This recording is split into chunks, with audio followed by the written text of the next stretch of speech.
Honorable Richard Acheampong abushia enche bia na mebeye video fa ho se honorable ese or the thank you to e de bre Bia East constituency and say Bia East Abuja district.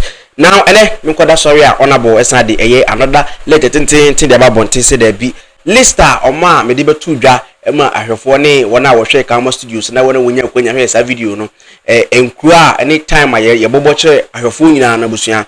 That specific date, time, and everything is being postponed till further notice. Let the thing abe come inside ne. Me do abe some be so be je gwana me dem na some boy Kama Studios, and I go by the name Sticky the Superstar. Hi Kama Studios. We say e ba no agudie mu ensem any entertainment ne trending news across social media there any higher and na won say everything aka.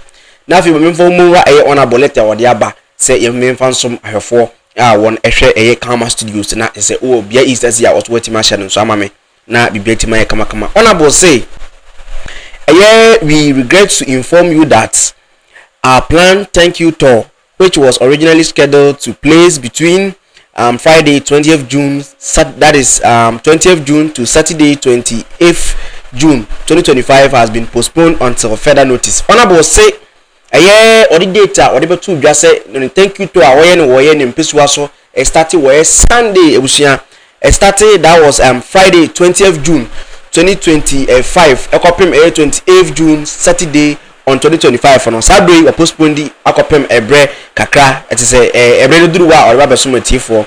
Now this decision was made due to unforeseen circumstances beyond control, and we sincerely apologize for any inconvenience this may cause. Honorable MP and leadership of the party remain deeply grateful for your unwavering support, and we look forward to meeting you with soon to express our heartfelt appreciation in person.